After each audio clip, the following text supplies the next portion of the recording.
Yeah, yeah, uh. Hello, everyone, and welcome to another episode of the Dynasty Gambit on the Going for Two Live network. We're here on YouTube, Twitch, Facebook. So if you want to come chat with us, interact with us, head over to any of those sites. Certainly recommend the Going for Two Live YouTube channel. Subscribe.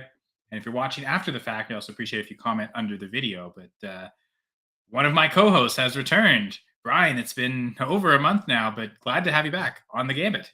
Well, thanks, Kyle. Yeah, it's I've missed 3 episodes, so I've hated to miss, but I'm glad to be back. We're gearing up for the season, and I may have missed it. The Hall of Fame game was either last night or coming soon, so that's a good thing.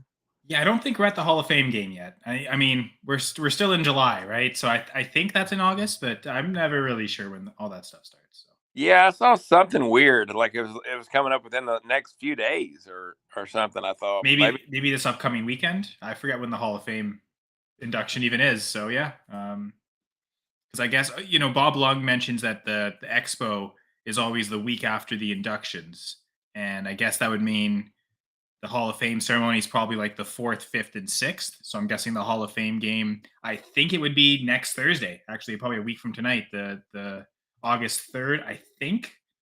I don't know preseason schedule, though. Maybe our guest does, Zach Pellowski, part of Going for Two. Do you behind the Zach, can you give us any behind the scenes to give any insight to preseason games at all?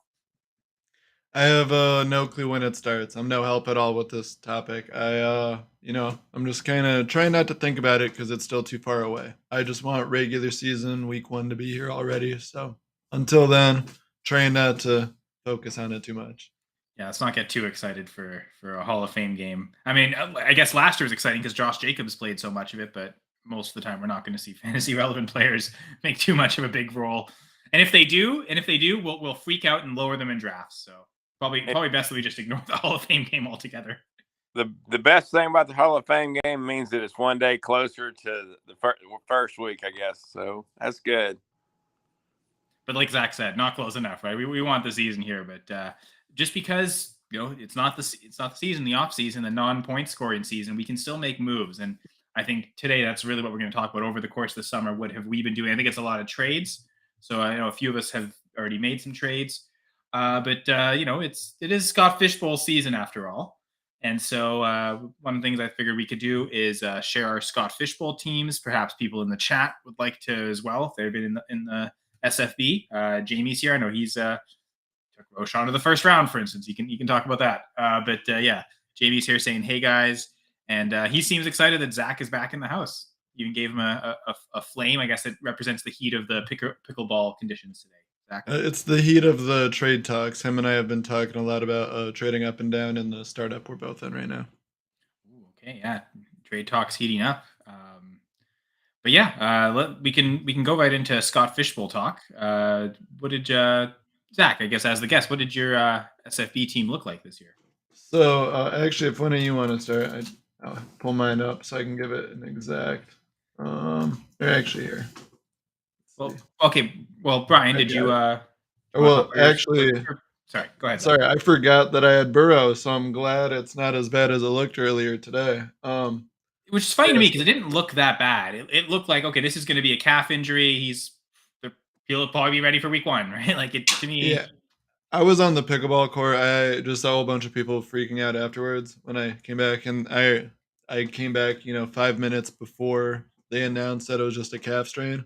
So I kind of missed all the concern, but obviously it's nice to see that he's not hurt, unlike Jalen Ramsey today. It's disappointing. Oh yeah, I just noticed that like a minute ago. But no, I took Burrow obviously right away, but I usually like to go a little bit more patient in regards to quarterback. I didn't love my options when it came back to me, so I tried to be patient, and I took Jonathan Taylor at 206, which I thought was a great value there. But then I stacked up 4 wide receivers in a row: Amon-Ra St. Brown, Olave, Devontae Smith, Christian Watson. And then, Of course, Christian Watson. That makes sense. but Ninjoku as my primary tight end. And then David Montgomery at 807 as my RB2, which I was really happy about. Obviously, Gibbs will be there as well, but I think he's going to have enough of a workload where he'll be serviceable behind a stacked wide receiver core. But I got CJ Stroud at 906 though as my QB2, so I was happy with that. I don't love depending on a rookie, but for waiting until the 9th round for a QB2, especially when Anthony Richardson went at 401. To make Stroud at 906 seem way too good to be true. But Yeah, I noticed that in my draft too. How early, I think Richardson was where did he go? He went super early. Yeah, he was a second round pick. He went 212. And okay. I also took CJ Stroud at the end of the 9th round. So yeah, I mean, I think it's great. Maybe you can answer this for me, and I'm not sure if I didn't notice if he was a part of any of our trades, but CJ Stroud and Bryce Young, I find it so interesting how everyone's kind of just ditched them. All the hype is gone. These I'm convinced that it's because they were so consistent for such a prolonged period in college that they were no longer like the sexy fun thing. Because we moved on to Caleb Williams, Anthony Richardson, and Will Levis. They kind of just came out of nowhere. So I think those are the shiny new toys. But I still think Stroud and Young are the best two QBs in this class. I find it so interesting how there's so much sex appeal. Well, we can talk about dynasty rankings real quick there.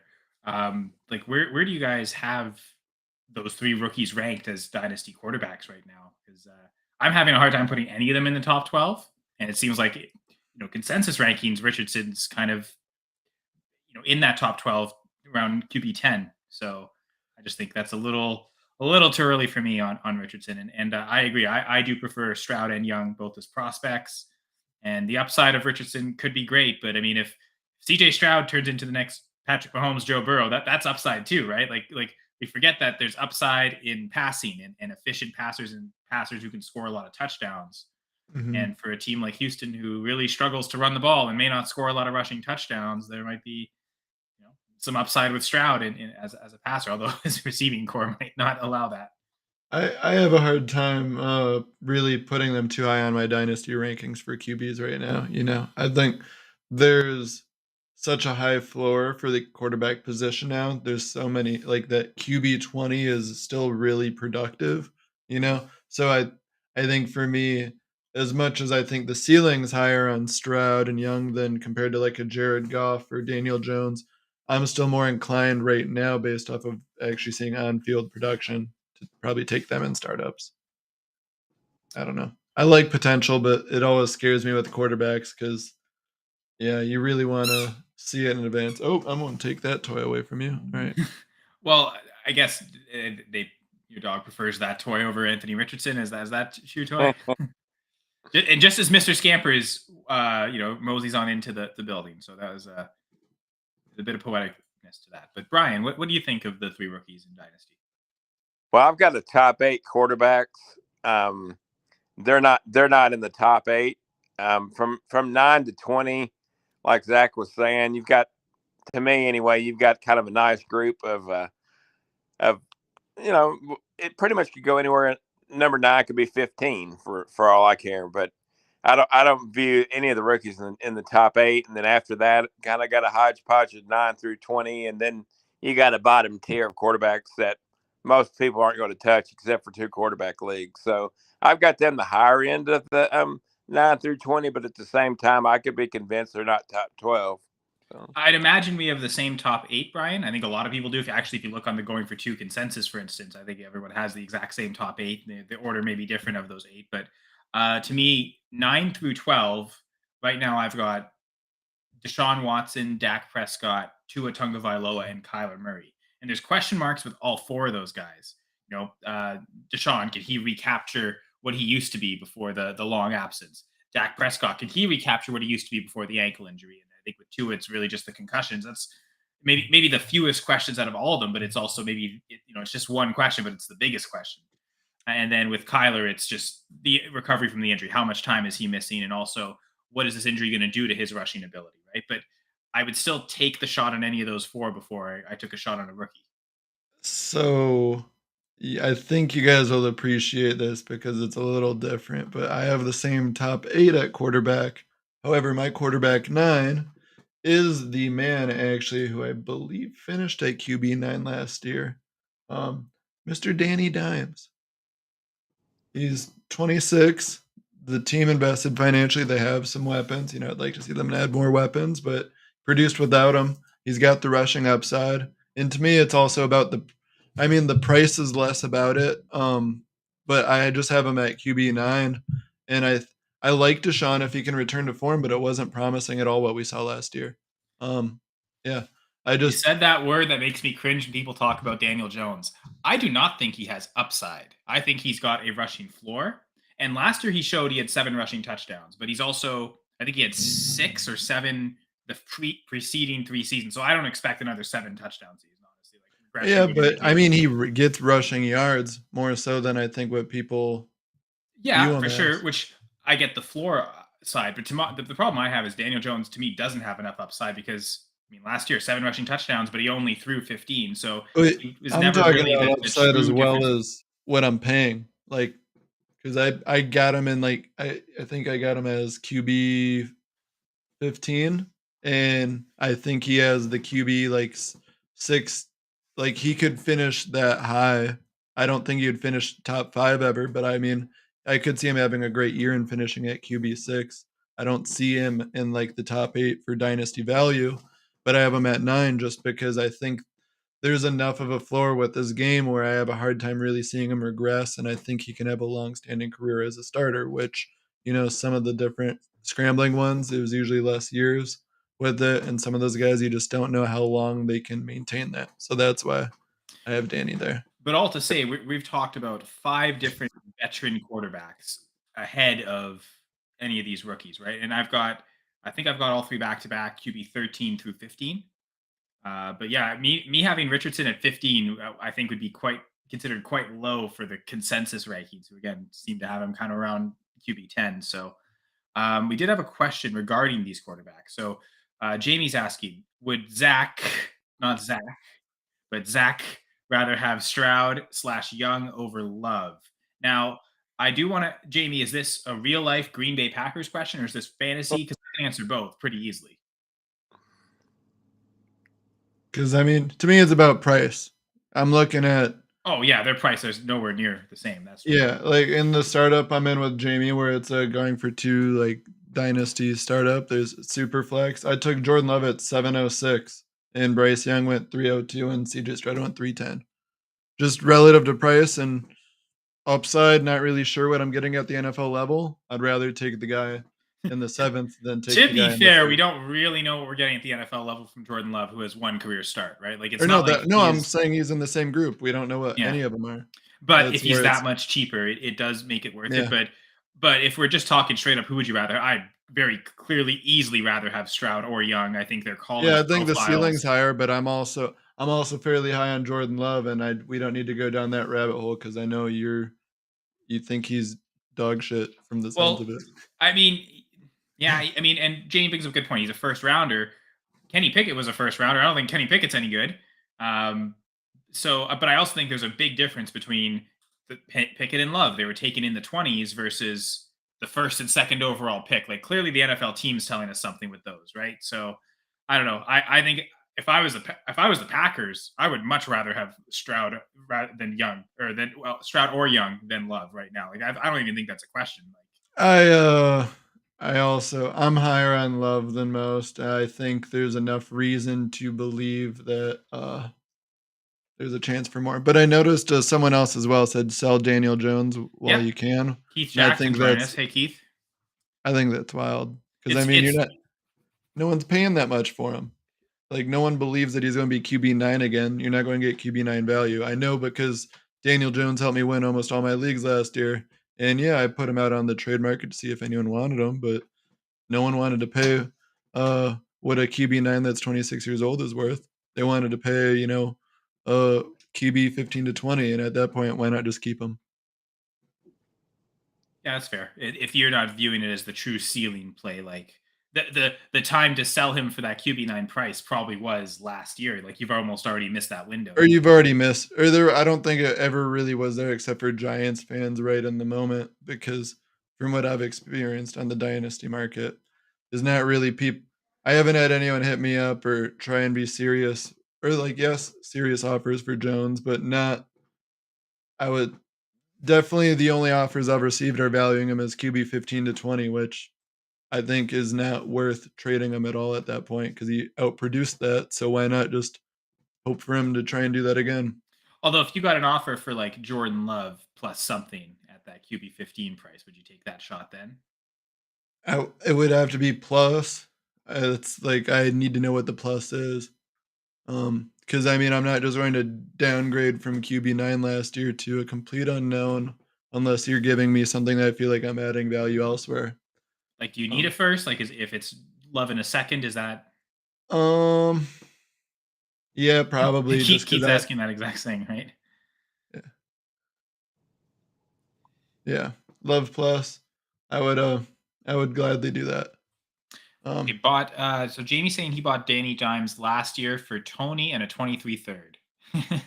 that's Good job. I that was me across all my leagues. People still hate me for it. Jared Goff and Daniel Jones were my targets all off season last year, and Hey, it what's was changed this year, right? I mean, they are both in the same situations, and in fact, we know we didn't know like Daniel Jones last year. Okay, are the Giants going to extend him? Like before last season, we didn't know for sure that he would be started in 2023.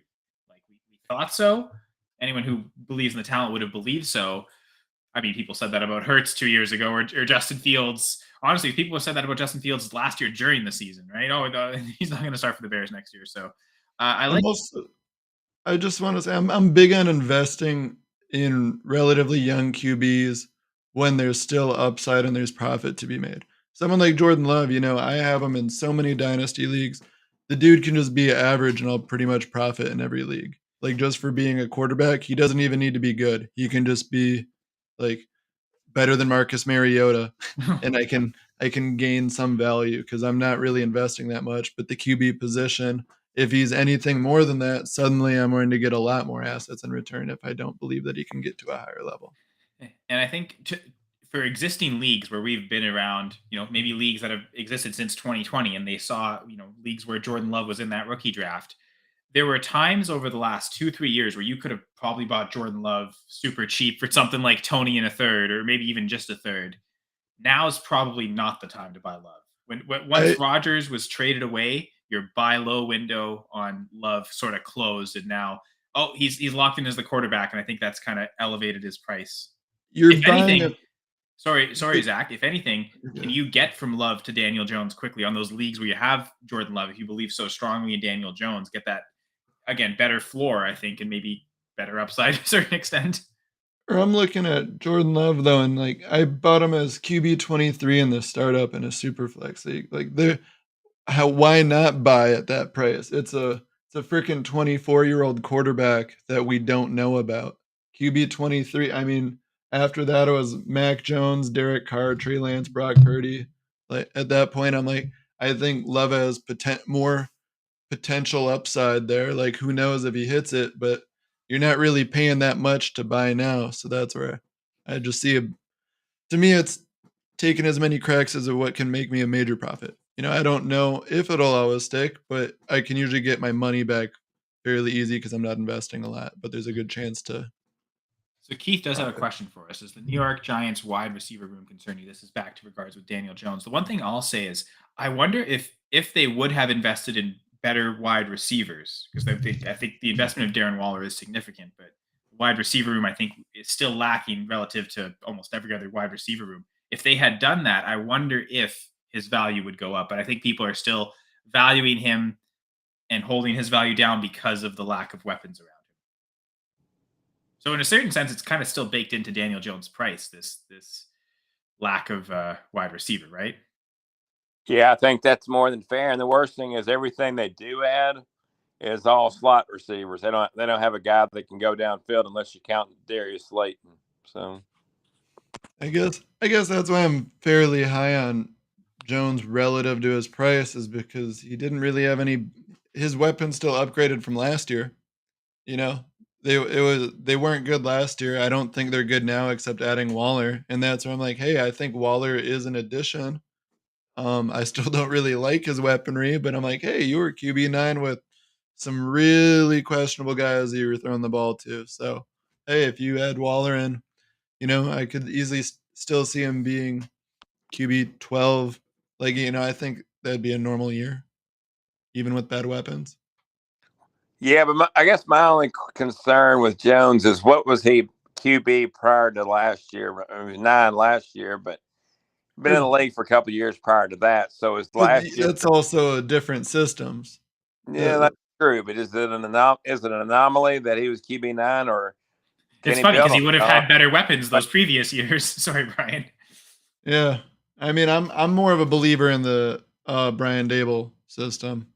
So I think that was a big part of it. I think it's tough to compare before because it definitely wasn't good prior. But that's where same thing. I was paying Jordan Love prices for Daniel Jones a year ago. And look at that QB. That's where I can I can be content with sitting with him if someone doesn't want to pay what he produced as while being young. But at the same time, there's a potential chance I could maintain as well.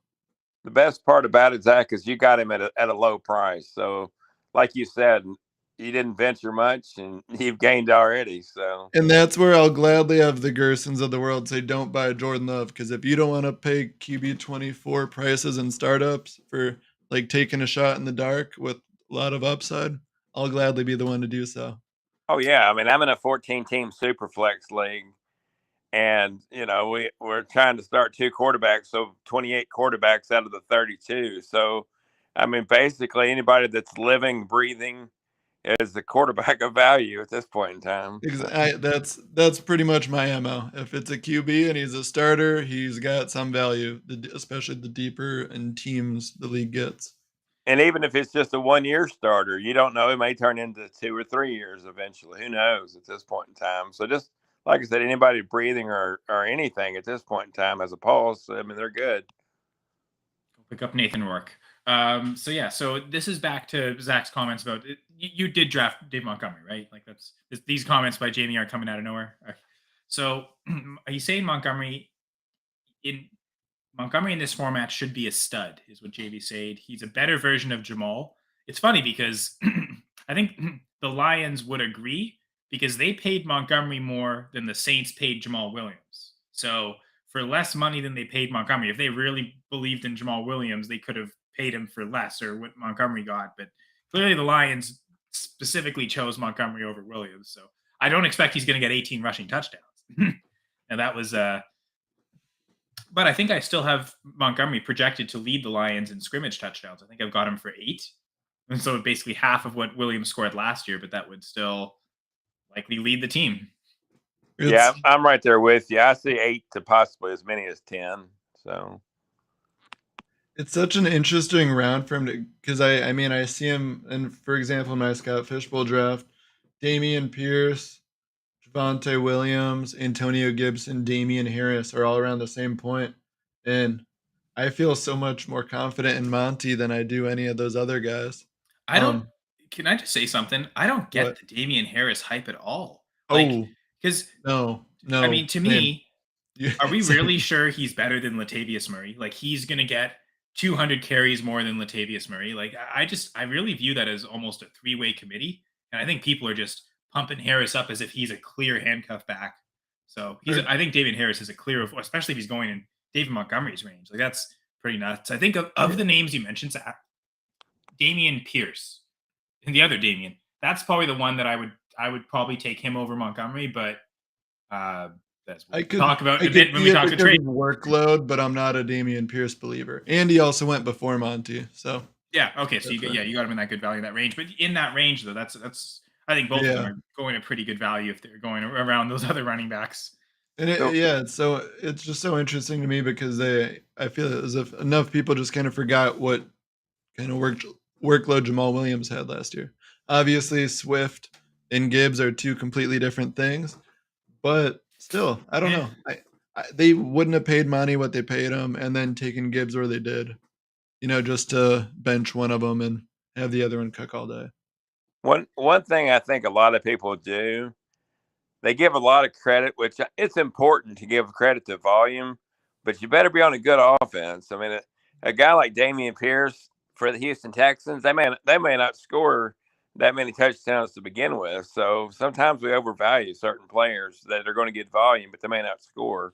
And unfortunately, in fantasy football, it's all about who scores touchdowns anymore. So I would argue that offense is much better suited than it was last year. If nothing else, just having CJ Stroud at quarterback, I think that's going to elevate. And Pierce was pretty playable last year in that awful offense that ended up finishing as the second worst team in the NFL. Like, I don't expect, as much as everyone's saying, oh, the Cardinals might have the 101, 102. Like, I don't expect Houston to be awful this year. Like, I'd be shocked if they're any worse than the Tampa Bay Buccaneers or the Washington Commanders or. And that was just an example I threw out. Green Bay Packers. There's other teams that are going to have equally bad or worse offenses than the Texans. Like you said, maybe the Commanders or whomever. It's a little too early to know who's going to really suck, but there's always 5 or 10 teams that are bad. Well, hopefully, Brian, your Scott Fishbowl is not one of those bad teams. So how did your SFB draft go? Well, I started out with a combo, with a stack.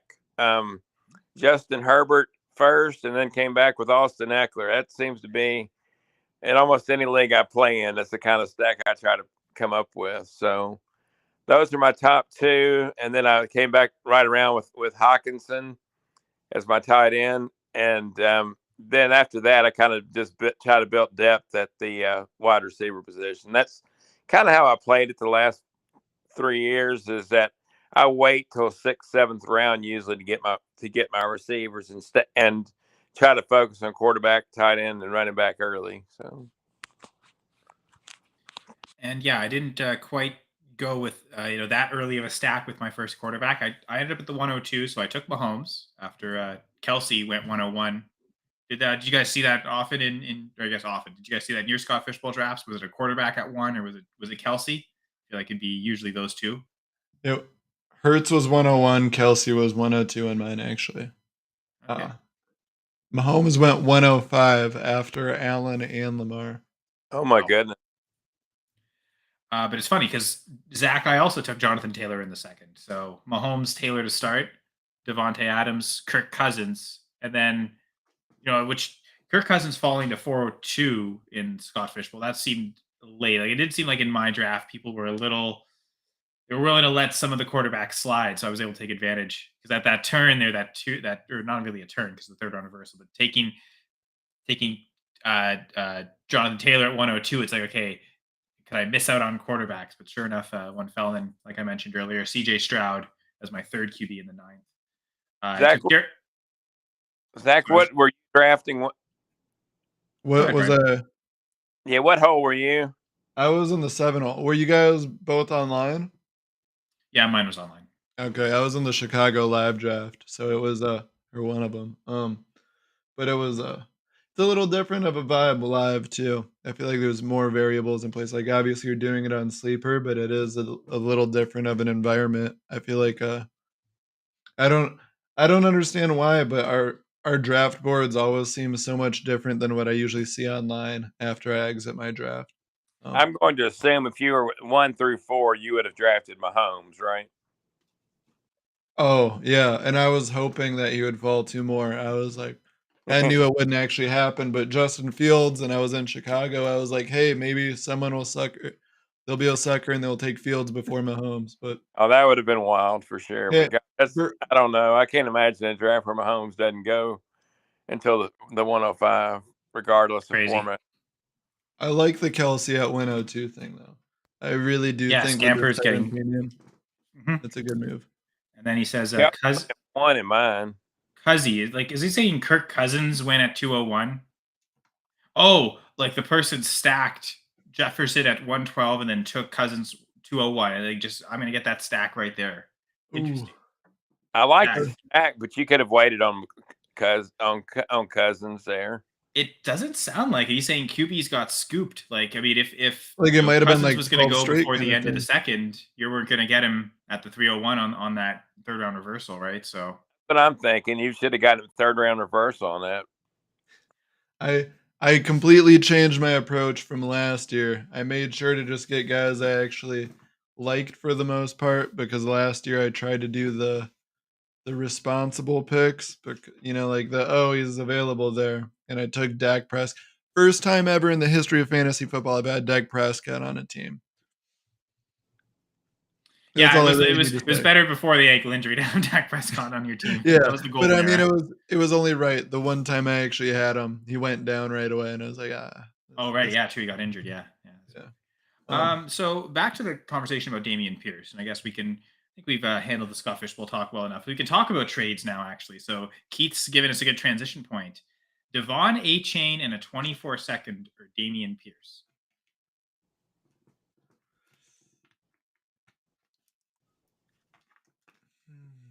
See, I think I wanna say yes, but in no league do I have any Damian Pierce stock or a Shane stock. So that's where it's like tough for me to even put myself in. I'm in 20 dynasty leagues. I don't have stock of either of them.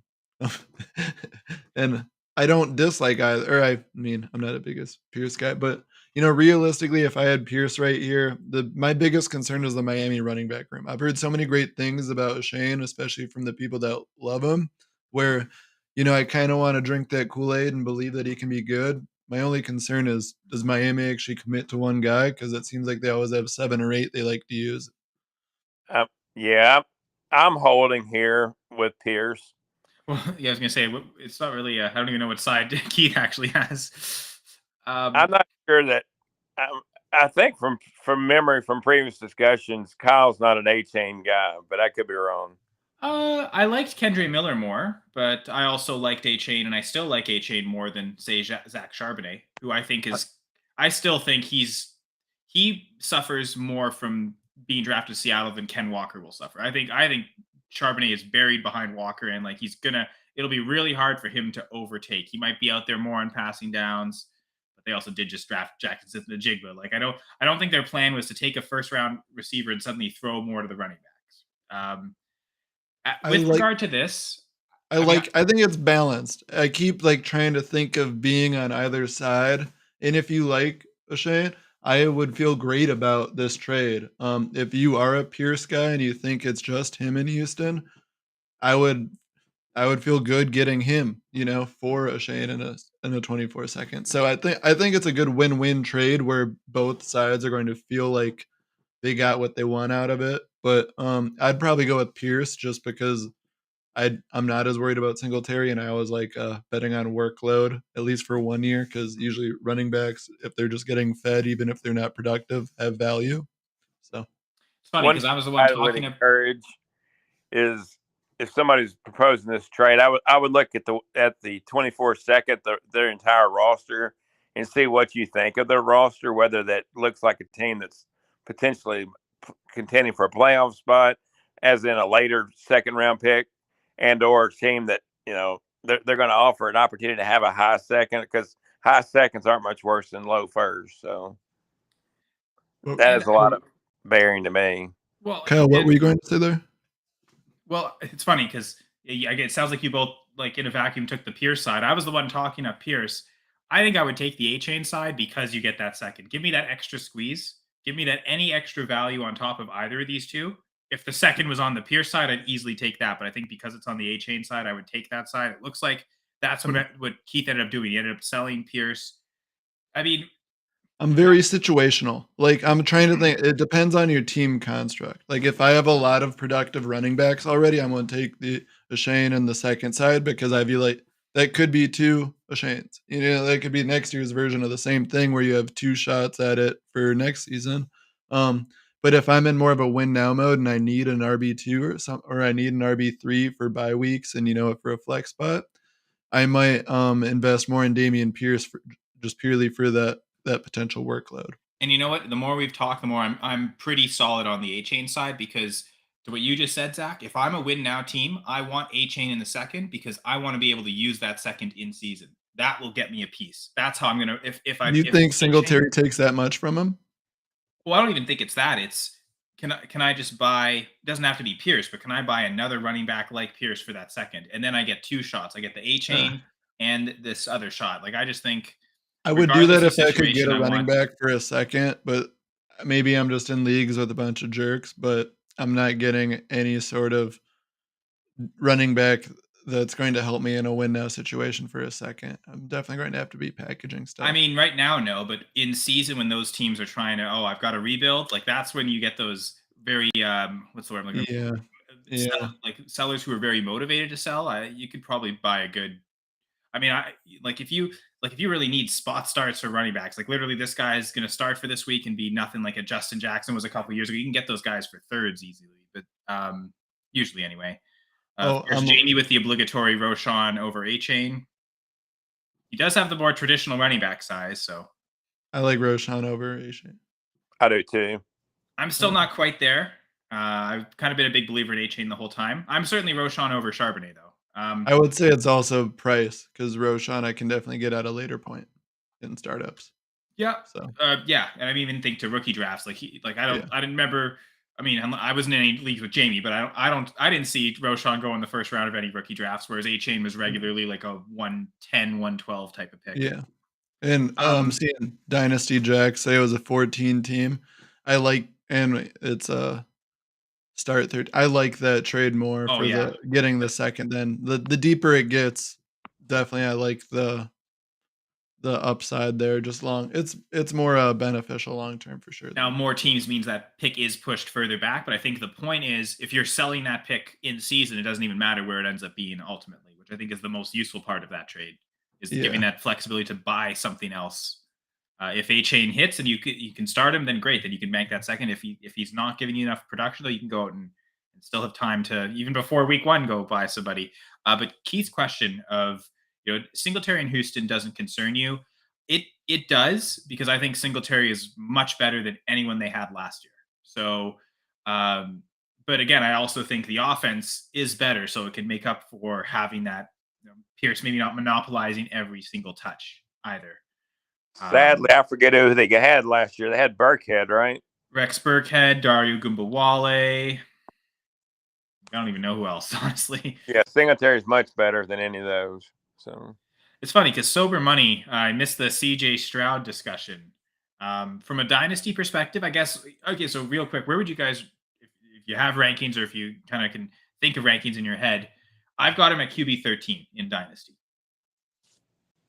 That's right where I'm at. Yeah. Him and Young are side by side for me. Or actually funny enough, I have Richardson at 15, but I have Stroud, Young, and then Richardson.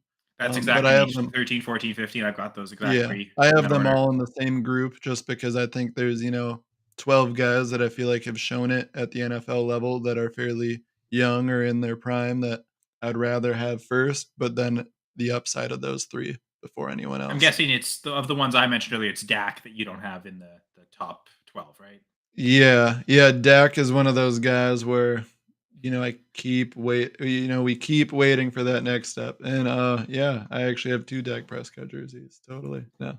So Um, yeah, we're pro Dak jerseys, but maybe not pro having Dak in fantasy. yep. Yep. No Dak anywhere, no Cowboy anything anywhere for me All right, except so CD. now I guess we prepared a show sheet with a bunch of trades on it. So you guys want to get to some of these trades? Absolutely. So, and this is all moves. I know for myself, Brian. Like I took trades basically since your last appearance on the Gambit. Like basically, what has happened over the last month or so that I've done in my league. So I just took trades from that standpoint. I know there was a couple of salary cap contract trades as well. I just wanted to keep it to strict dynasty tonight. We'll get through a lot of these. We all have produce some trades. So Zach, as the guest, I'll let you start first. Is there one of these trades you'd like to start talking about?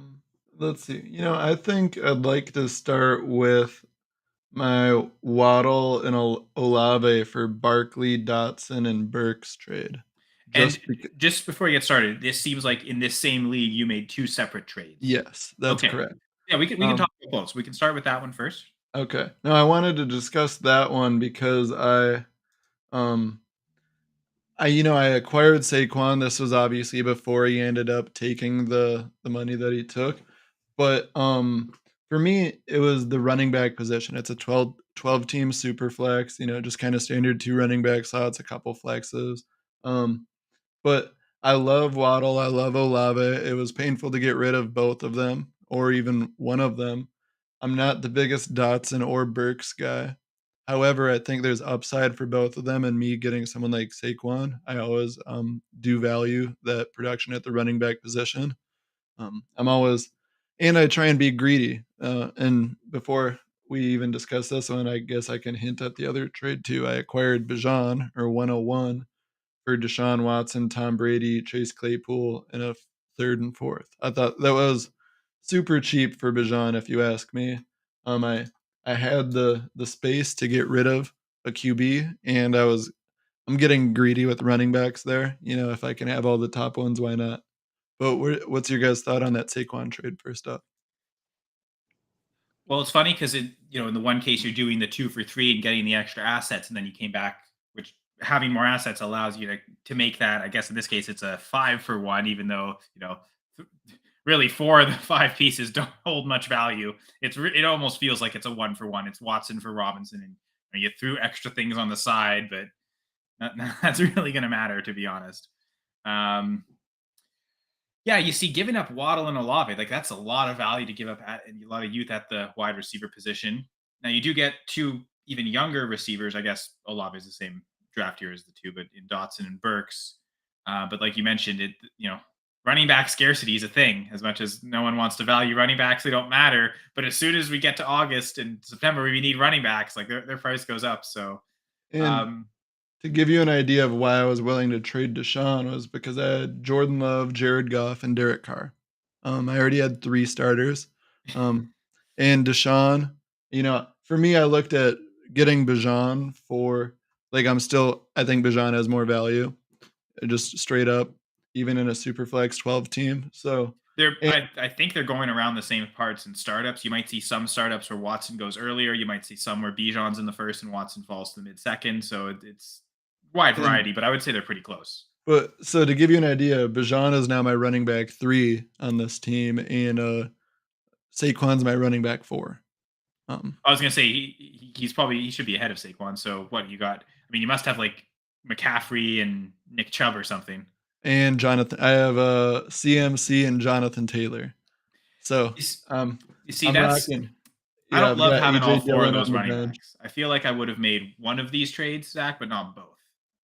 Hey, for me, I mean the fact that there's only two flex spots. So for me, I love having Bijan and Saquon in those, I and I guess you think could start 4 running backs every week, and you're just gonna hammer all 4. yeah, exactly. And that's where I just look at the workload of all 4 of those guys, and I have a tough time seeing most wide receivers in flex spots being able to compete with that. And especially when my top 2 running backs, I feel like I have the advantage there as well. So, Yeah. Well, it makes sense. I certainly understand the logic. I think if I had to choose between the 2, I would say I'd rather give up the receivers for Barkley. Giving up Watson, I don't know about that. I don't really want to give up a top, and I have him at QB9. Like, I don't really want to give up a top 9 quarterback unless I'm getting another quarterback back. And the fact that you added, as insignificant as Brady and a 5th and a 4th are, the fact that you added to a quarterback to move off a quarterback, I don't love that. So I think for you, I prefer the trading for but Barkley as opposed to the Bijan but trade. I think we also probably I know we disagree on the value of Jordan Love.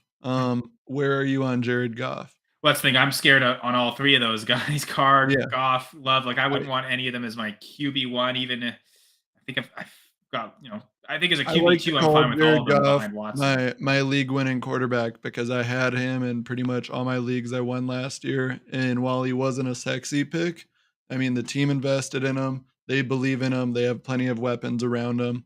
And I love the value for what I paid initially, but also just going forward.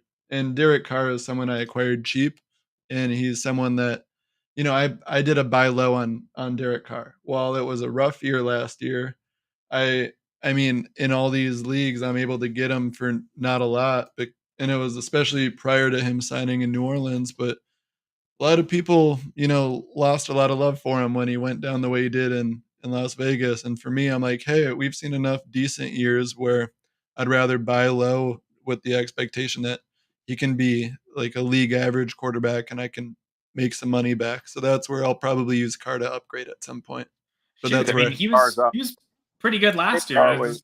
Raiders just kind of inexplicably benched him for worse options, so I don't think it was his quality of play.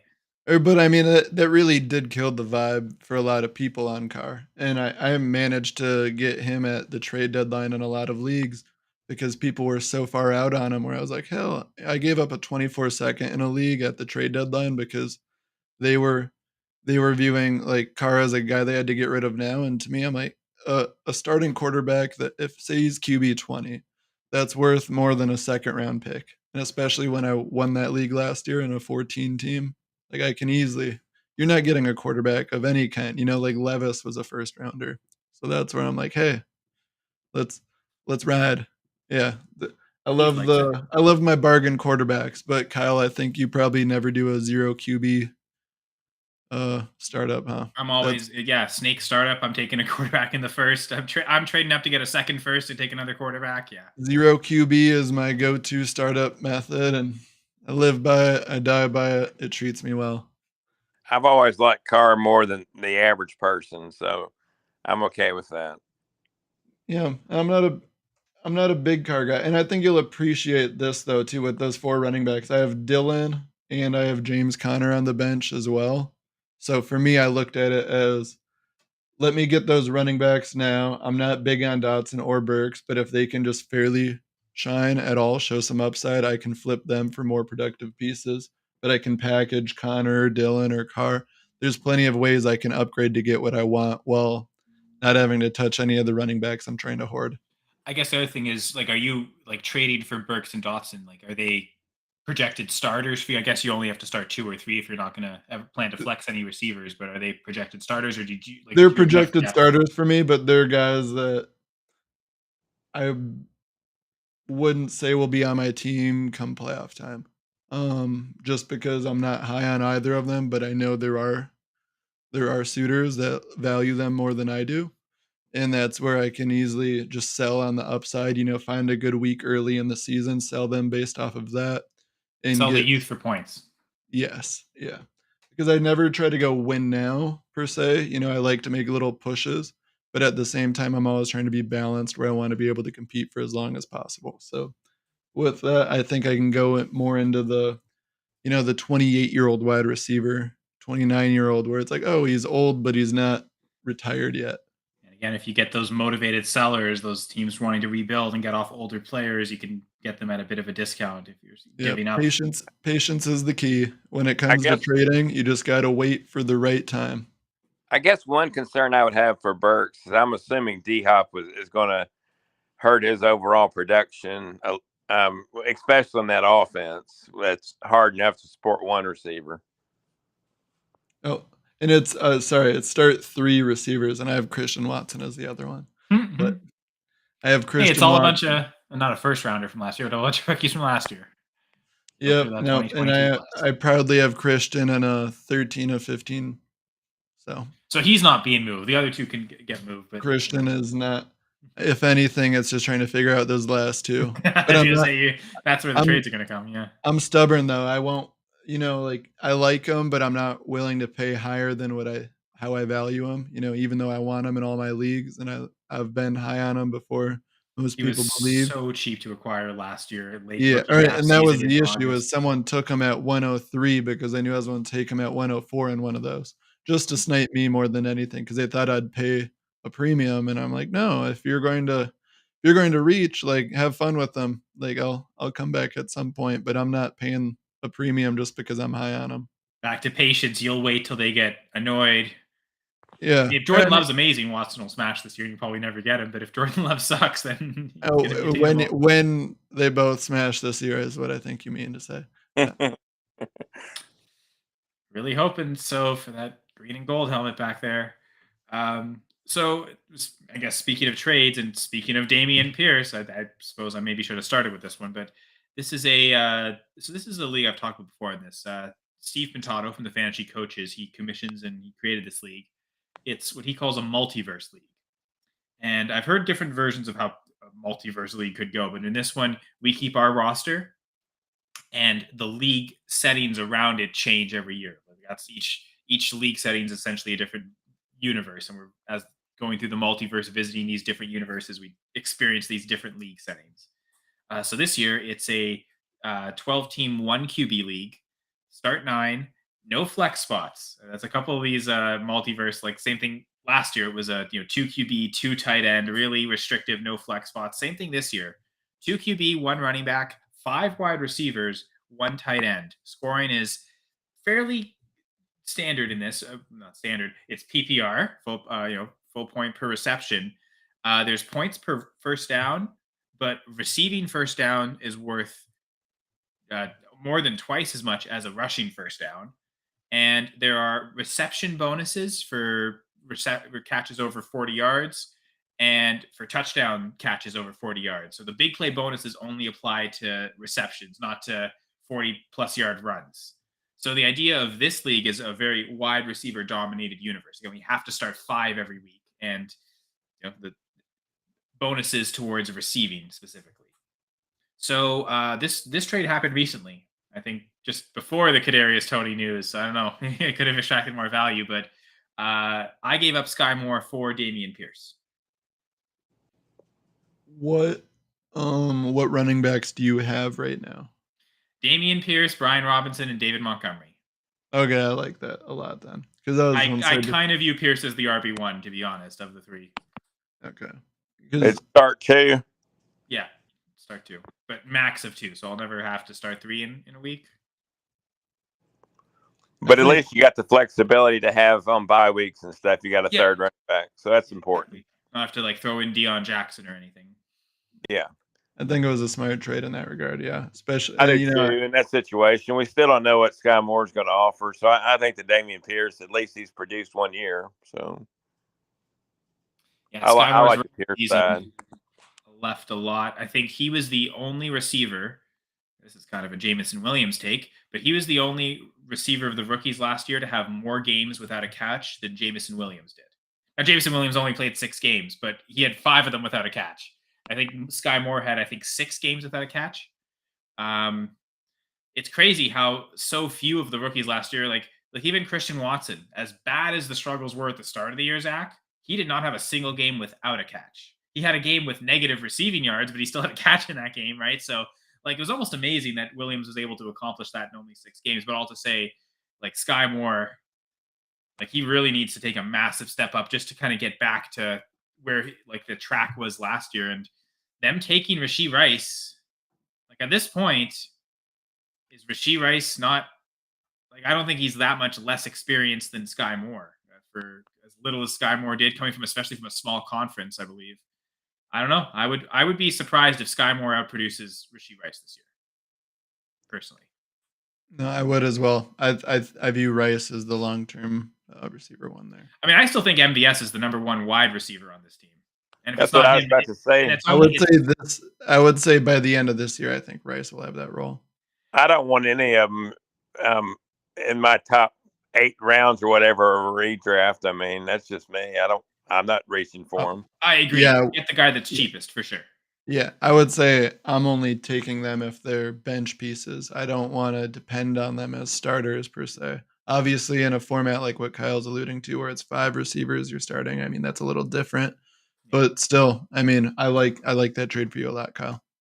And I mean, Sky Moore wasn't, sorry, Ryan, but he wasn't one of my 5 primary starters, thank God.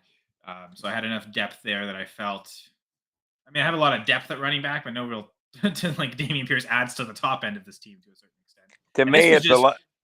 Sorry, this offer was just sent to me. So this was just blind inbox offer. I thought about it for a day or two, and I just thought, you know what? This is probably the cheapest way to get an RB1 for my team, and not that I think he'll finish as a top 12 RB. To me, wanting Sky Moore in this particular format is a lot like wanting a bad second quarterback in Superflex just to have somebody that's breathing.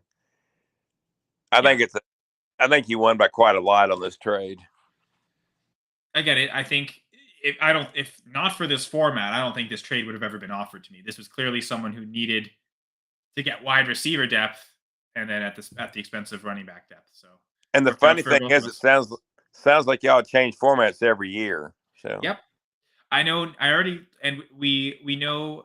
So it's funny because last year it was tough to acquire receivers because we know a year in advance what the settings will be. So we knew that this year with the heavy receiver was coming before we. I think we knew that before the startup even happened, or certainly right after last year's startup. And I know looking ahead to next year, like next year is one of the more conventional universes. It almost like just like a normal league setting, right? So I mean, to me, having too much depth at wide receiver, that's something you can trade out of next year. But back to trade talk here, Keith. I know Keith and I are both patrons of Dynasty Trades HQ. So, of course, I know Keith loves Dynasty trading and discussing it and the strategy. So, of course, I'm glad Keith contributed with a trade here. So, a 12-team Superflex, start 9, full PPR, and 0.25 point per carry. Travis Etienne in a 24 third, or Zay Flowers and Aaron Jones. He also adds contending team. I'll be honest, I don't think that matters. I am very clear on one side of this trade. I'm going Aaron Jones side. And it's I liked Etienne. That was a guy that I was high on coming out of the rookie drafts last year. But as someone that was a believer, while there was nice flashes, I was really disappointed with his workload. And I guess I really thought they would have given him more volume if they felt the way that I felt going into last year. And that's where with Etienne, I haven't really necessarily been targeting him in startups this year or via the trade. And if anything, I've been trying to sell high on him because I know there are believers of Etienne. So if I'm a contending team, I think Aaron Jones, I think he can produce for any team. I think this will be his last year as the Packers guy because I think he'll be cut just with that dead cap hit.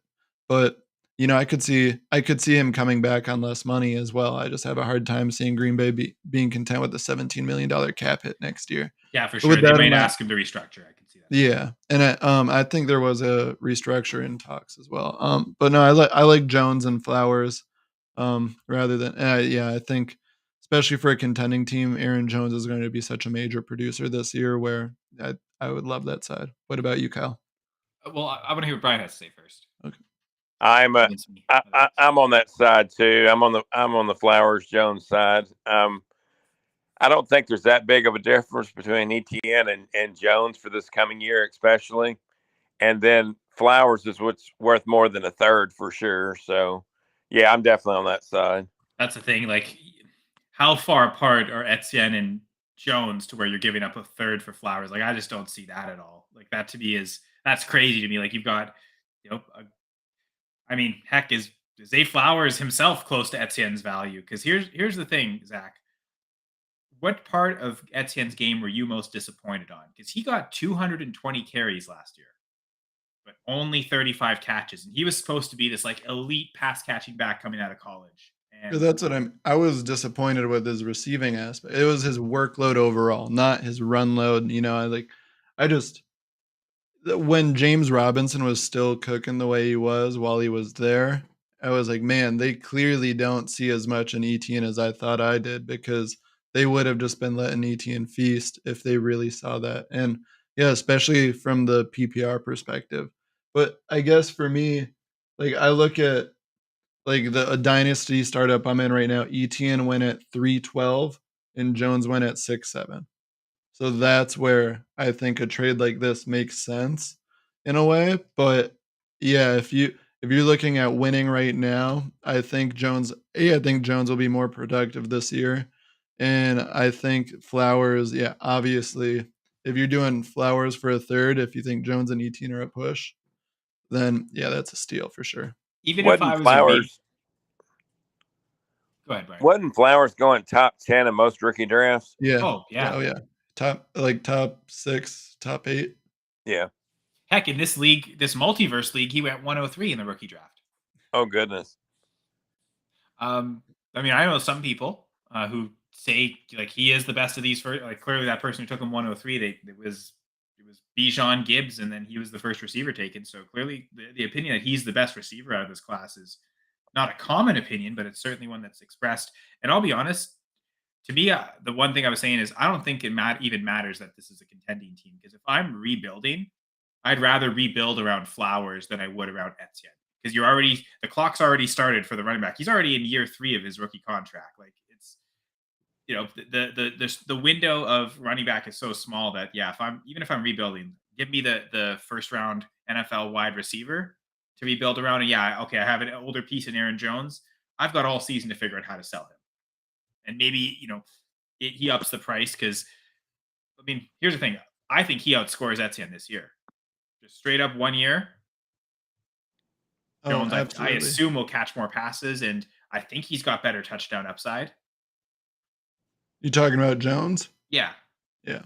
No, I think I have Jones finishing much higher than Etienne this year. I think for 2023, I'm very high on Aaron Jones, and I'm fairly high on Etienne. But I definitely think if I'm winning right now, I'd much rather have Jones in that slot than Etienne. Good or bad, the Packers offense has to run through Aaron Jones, period. I think good. He's been second on the team in catches for like 4 years in a row.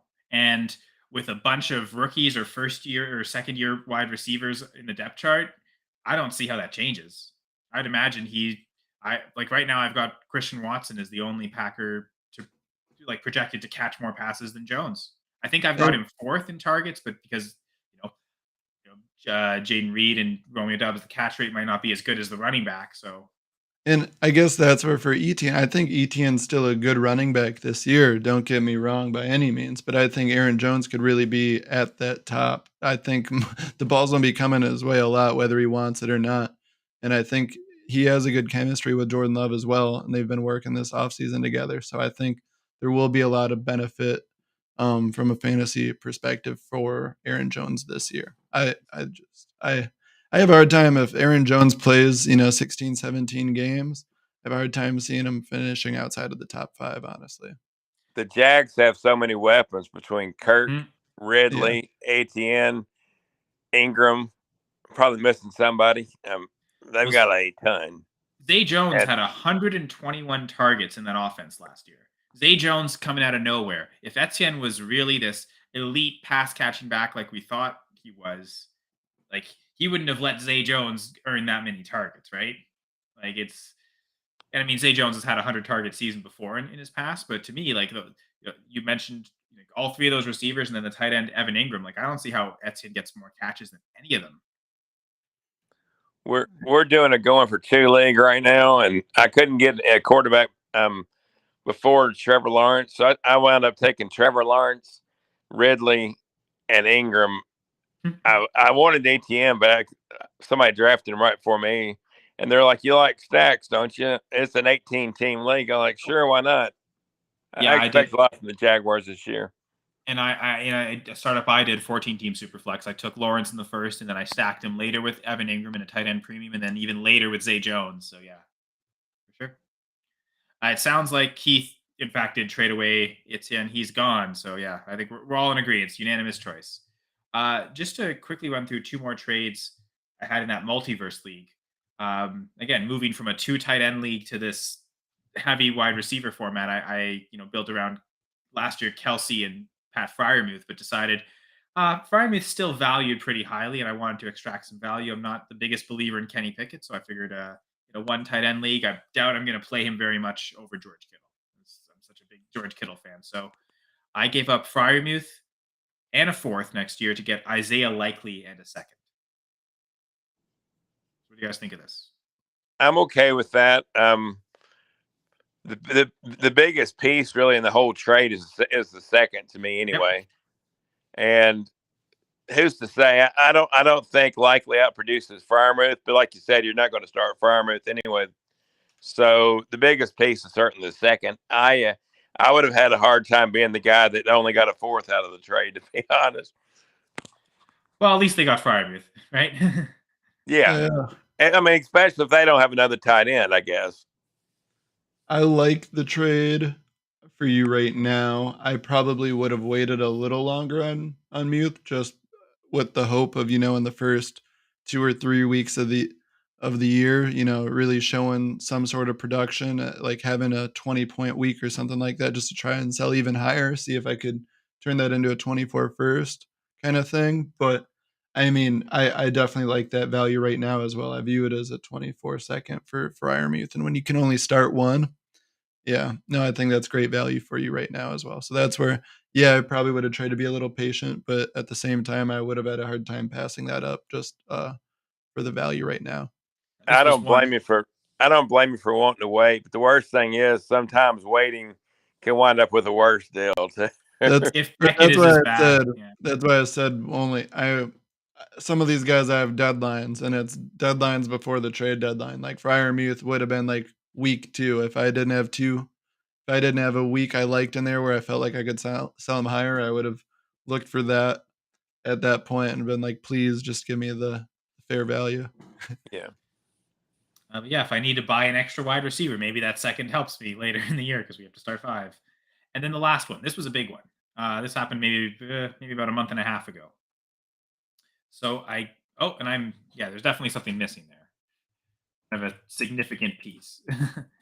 I gave up Amon-Ra St. Brown, Isaiah Hodges, Keontae Ingram, and a 24 first. So 4 for 3 pieces. 2 of those pieces are a 24 third and fourth. So it's really, it almost feels like a 1 for 4 because I got Justin Jefferson as the big fish. The 24 first makes it make a Yeah. lot more sense. Yeah, no, I looked at that, but that was, it's like, oh boy, what a fleece. But yeah, I was looking that one over on the show sheet, and I was like, man, like I like Amon-Ra a lot. I am high on him, and I think it's a very balanced trade. I think if you're in a win now mode and you're really just trying to, take that step from elite to like the best of the best, like you did, it's a great move for you. And no, I think Amon-Ra as well. We don't know how he looks with a full season of Gibbs, Monty, Laporta, and once Jameson's like obviously Jameson only played 6 weeks last year, but we don't know. I think Amon-Ra will be good. I think he'll be great, but we don't know what with all those other weapons what that workload is really like. And while I still think he's the receiver 1 and I believe I have him as receiver 6 or something in Dynasty, something high where it's well, it's right around where I have Amon-Ra as well. yeah, 6. and that's where it's still good value, but it's tough to pass up getting JJ, and I think I appreciate this deal again because it's how I usually like to do business, where I want both sides to feel like we're winning, depending on what our team situation and what we're looking for. But I think this is a win-win, and I always like getting the better guy if I'm one lean in favor of the side that gets the best player. So And what's the just single best asset, and yes, then and how much more is on the other side? Is if it's anywhere close, you're just always gonna go to and that I single best asset. and even if Amon-Ra finishes at wide receiver 5 and JJ's wide receiver 1, that's still such a big gap from what we've seen the past few years. Or that's where I think that 24 first balances it out perfectly because I think there's definitely extra points there for you. It seems like, and I know that the team, like the other manager, changed his team name as soon as he got Amon-Ra to put Amon-Ra in the team name. I can't remember what it is now, but clearly, like that was their target with the trade. Because like you'd expect, like a guy like Justin Jefferson, he would advertise in that league, okay, highest bidder, highest seller. But it kind of seems like he was just negotiating with me because this did take maybe about a week of going back and forth. I Remember would the say initial. it's hard though. Like if you're selling JJ, I think it would be tough to beat that offer unless it was an overpay. A Monroe and a first, like take out your third and fourth that you got in Hodgins and Ingram. If it's just a 24 first and St. Brown for Jefferson, I think it's going to be hard for him to find a better value where he's still getting a young, really good wide receiver, but he's also getting a high level draft asset. So that's where, I think I think you did a good job with offering a package that is going to be tough to compete with as well because they're going to feel like they're winning. Yeah, initially they wanted three things: Amon-Ra, the first, and Christian Kirk. And my idea with the starting 5 wide receivers, you're asking me for 2 of my starters for 1. That's when I was really Yeah. hesitant. And ultimately, we've got the deal done without Christian Kirk.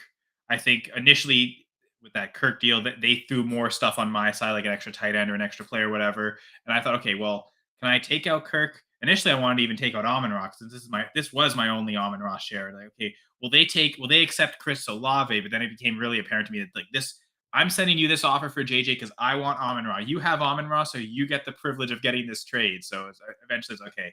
How can I just had to accept that I'm giving up Amon-Ra and the first essentially. And then Yeah, I I think personally like the Jefferson side. The worst thing is it's so hard to know. I mean, you have to go for the moon to get Jefferson anyway, and I think you did really good here. But who's to say what you know kind of the peak value would be for Jefferson? It's just so hard to define, to be I honest. But I remember like the Jefferson side. last year in a super flex league, I gave up 3 firsts for Jefferson, and it was the 104 last year, which I'm pretty sure was Drake London, and then 2 firsts in this year's draft.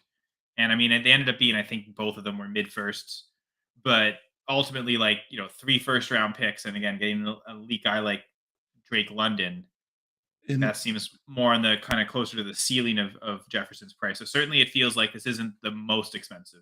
I like But it. The more I think about the offer, the more I'm in favor of your side because realistically, even when you were mentioning the Christian Kirk piece, I still felt myself considering and wanting to take the JJ side, even if you had to give up Kirk. I think you did good by not getting rid of that asset as well, especially with how many wide receivers you have to start. But if I'm in a win now mode or I just feel like I'm a contender, I am very easy to give up my draft picks. Like I try to always plan ahead, but when I am getting pieces like JJ where they're young and they're super productive and they're the elite of the elite, I expect my first to be towards the tail end of the round, and then I always just try and think of the names year after year that would be in that range. And it's usually never guys that change out 24 first for like who was one of the was it who was the wide receiver we were talking about? Oh, Zay Flowers. Like say it's instead of 24 first, it's Zay Flowers, Christian Kirk, and a St. Brown. I would give up all 3 of those receivers for JJ. So that's how I view that 24 first in that trade. So I think you did a good job, Kyle. all right, thank you. Now, Brian, I know you shared one of the trades. I guess it's really the only trade you've done in the last little while. It's funny because literally all the players in your trade we've already mentioned them, so it's almost a good recap of Like it. everything. But I'll let you present it. Kyle, you go ahead because I wrote it on the sheet, but that was yesterday, so my memory fails me at this point. All right, so 14 teams Superflex. I'd imagine it's Superflex. Actually, it doesn't say Superflex. Never mind. It 14 is team. flex, Oh, it yeah. is. Okay, Superflex PPR with a tight end premium. I'm just curious, how much is the premium? Is it just 1.5? It is half a point. So the extra half point. So full point PPR for everyone, and then 1.5 for tight ends. Correct. Okay. So you sent away Kadarius Toney and Drake London to receive George Kittle, Zay Flowers, and a 24th third. And I should preface this by saying that this was not my trade; it was a trade in my league. So Okay. Sorry. Yeah, interesting. So yeah, we got Kadarius Toney in London on one side, Kittle, Zay Flowers, and a 24th third on the other. Go ahead, Zach.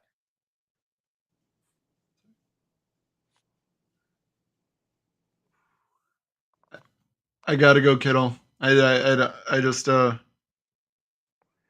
don't see that as that close of a. Am I crazy to think it's not really that balanced of a trade? Like I'm in a tight end premium 14 team. I'm very much so.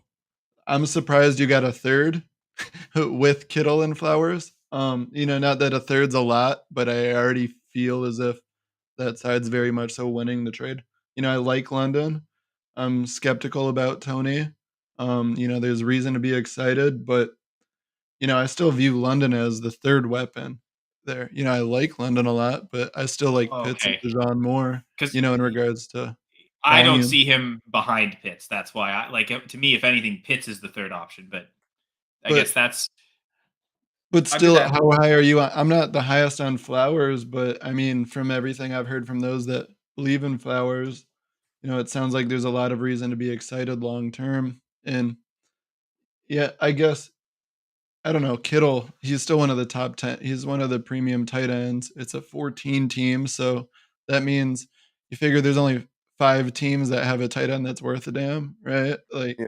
and with that in mind, hey, if I can get another wide receiver with some upside in the process, yeah, cool. Because I realistically would have given up Tony in London just for Kittle. So yeah, See, good for you. I guess even in 1.5, because that's not enough of a premium for me to say that elevates Kittle above London. Like to your earlier point, Zach, the first thing I looked at is what's the most valuable asset in this whole trade, and I still view that as being Drake London, even if it's just from a trade value standpoint, not even from a production standpoint. I Um, guess for me, like there's the premium gets a premium due to being 14 teams. Just because I view the position that's already thinned out even more thinned out due to, there's just more teams with rougher options that in their starting lineup. And and that's where if I can say I have like the Friarmuth, and I'm not really a believer there. I view that as a major upgrade. And especially if I'm trying to win right now. I think if you're trying to acquire Kittle, I'm assuming you're in a win now position because otherwise I hate to break it to you, he's not necessarily the youngest tight end option out there. So you get balance with the young receiver in yes, Flowers. So, but but yeah, but I think Flowers, I'm assuming he's a bench piece. even so, if even if you're going win now, you're not saying I'm selling all my future. Yes. And I mean, you're not giving up Yeah. picks. You still get a young asset back. Yeah. Ultimately, I think I would also lean Kittle and Flowers, but I do think it's a lot closer, just because I think of the value that Drake London holds right now. I mean, if you look at consensus dynasty ranking sites, I don't think you'd be shocked to see if he's valued as a top 12 wide receiver. Now, I don't necessarily agree with that value either, which makes me want to like fully capitalize. To your point, Zach, though, I don't know that the 14 team helps the scarcity at tight end, because the way I see it, if it was, let's reduce it down to an 8-team league, well, then I want one of those top 3 or 4 tight ends, because almost every week I'm probably playing against one of the elite ones. So I want that other one to kind of nullify that. But in a 14 team league, outside of Kittle, I'm only really worried about the Kelsey, Andrews, and the Hawkinson team. But that means that there's 10 other teams other than myself where I don't really feel like I need to necessarily push the advantage at tight end, and especially a 1.5 premium. So the fact that it's more teams, I think I almost lean the opposite direction, where I'm less interested in needing the elite tight ends. I would be more interested in less teams, 10 teams, even 8 teams. That's when I really want as many elite of the start one guys as possible. Because We I feel can like in those we can agree to situations disagree you can there so because easily get depth at other positions. I mean I'm big on like the deeper the leagues, the more teams, the more I value them. And I yeah, for me I want that advantage. I want the even it's not about the premium, even if there's no tight end premium, but if it's a Yeah, 14 team league, I scarcity and just difference maker. Yeah, for sure. I just want I wanna have that advantage at tight end every week because 'cause I'm going to assume or like I wanna try and win every positional matchup, obviously, but, if I to me, it's like cool that if it's 14 teams and there's only 5 other ones that I think might say are higher, then I have, 8 other teams excluding myself where I feel like I have an advantage week after week, and that helps me kind of worry less about that position and kinda just plan elsewhere. And with receiver, obviously, depending on the format, I do find that to be the easiest position to acquire, especially the aging ones. So Yeah, that's you where mentioned earlier. it. Yeah, I think it's a 28 year lot olds. easier to address the wide receiver come deadline than it is tight end. I guess is my Yeah, feeling. especially if you want to get Kittle, you're stuck negotiating with them or the 3 or 4 other managers that have even better tight ends, right? So Exactly. Yeah. But I mean, the fact that it's also I mean, a 24 third, the fact that it's 14 teams, it also widens the range of outcomes. Like if that pick is the 3-14, like that's pretty late and not holding as much value. But the fact that you still get the 3 for 2 in a 14 teamer, like that would in theory favor the side getting the 3 pieces. But Brian, I mean, you were in this league, so what did you think when you saw this trade first appear? Well, I mean, I guess the most important thing to keep in mind that the new Kittle owners also trying to turn him back for trying to put him immediately on the trade block. So I was a little surprised with that. If you go to the trouble of trading for him, so it was as Yeah, if because to my earlier doing nothing point, but Drake trading for a London, trade piece. So I Drake like it London less seems if like a he's trying to better trade piece than Kittle right now. Yeah. I like the move if I'm in a win now and I'm trying to, like I was describing, have that advantage at tight end. And I feel like I'm already competitive everywhere else, but I can upgrade there and really be in the driver's seat. I love it then for that side. But if I'm immediately trying to flip Kittle back around, if you feel like Kyle does about Drake London, it's going to be hard to get a better like price. And that's where I don't like that for them in that mindset. Cause if you're immediately trying to flip them, unless, like to me, I'm a big Dalton Kincaid guy.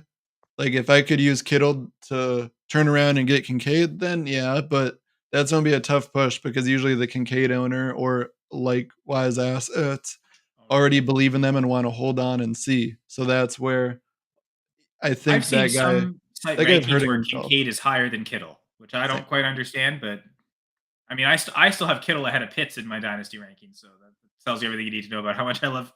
Maybe that says more about Kittle than it does Pitts, but yeah. I don't have Kincaid higher than Kittle yet, but I look forward to the day because I'm not far off. I love me some Dalton Kincaid. he tried to flip Kittle to me, and it wasn't even for a tight end.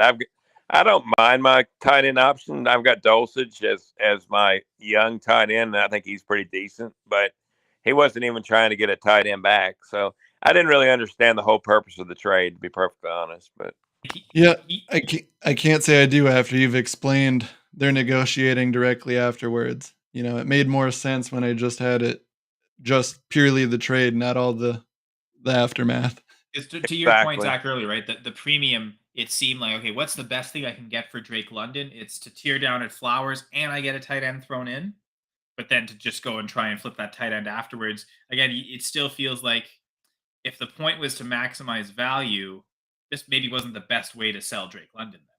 Yeah, yeah. No, I think like I would have understood it too if he was making another trade right away and he already had a framework in place. But otherwise, I think that trade only makes sense on his side really if he's trying to upgrade at tight end and keep him. I just don't see. Because you went Yeah. right for the points, right? Like the difference he'll make in this format Yes. relative to other tight ends, but also relative to other Yes. But receivers. I was looking at him as an immediate producer for myself to help compete right now while also trying to plan ahead with someone like Zay Flowers. But if he's immediately trying to flip Kittle, that kind of shakes everything up and that changes the dynamic for kind of what he's planning. yeah, I thought so. When I saw that, I was shocked.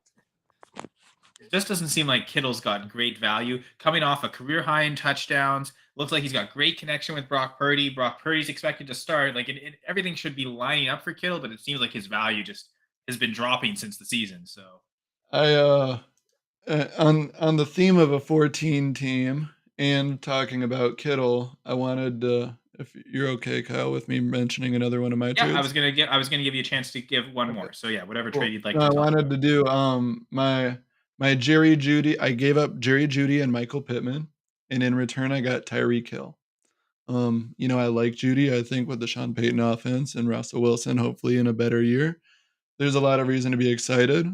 Pittman with Anthony Richardson there, who knows? But I think it's a lot more upside and hope for those two when I won the league last year. So for me, it was let me get a piece that I really is because both of those guys were starters for me. But I feel like I upgraded. I got the better option. And also, this is I have so I have my other receivers are Devonta Smith, Christian Watson. So, but with this format, it's one QB, one running back, one wide receiver, one tight end, 4 flex, and then a super flex. And so I have Kittle in this, and I wanted to touch on this real quick. I have it's a tight end premium, and people just kept I was surprised. Everyone was so focused on QB where I just kept taking tight ends. And, I got Daniel Jones, Jared Goff, Derek Carr, Jordan Love. And but I have Mark Andrews, George Kittle, Darren Waller, and then down on the bench I also have Okonkwo. It's funny because I've got a team, similar settings, start one at each position, and then you've got the tons of flex, the tight end premium. And yeah, I've got an Andrew Kittle Waller room. And because there's so many flex spots, you can play all three every week. And Exactly. And that's where I had, funny enough, I actually had, it was either Judy or Pittman were always on the bench for me, except for bye weeks or injury. So that's where, for me, using both of them to upgrade to a higher, or like a more productive wide receiver, that's awesome. Like I already said, I had guys like Chig, and the bench isn't necessarily the greatest, but when you have 4 quarterbacks as well in a 14 team super flex, you can usually make back assets there as well. Well, and bench depth is the cheapest thing to trade for. It's the easiest thing to acquire. Elite talent like Tyreek Hill, not the case. Hence why it cost you 2 receivers that someone might view as starters. And that's what we were talking probably about. Top 30, like top 25, Pittman and Judy. So yeah, no, and we were talking about the 14 team tight end premium. How you value tight ends.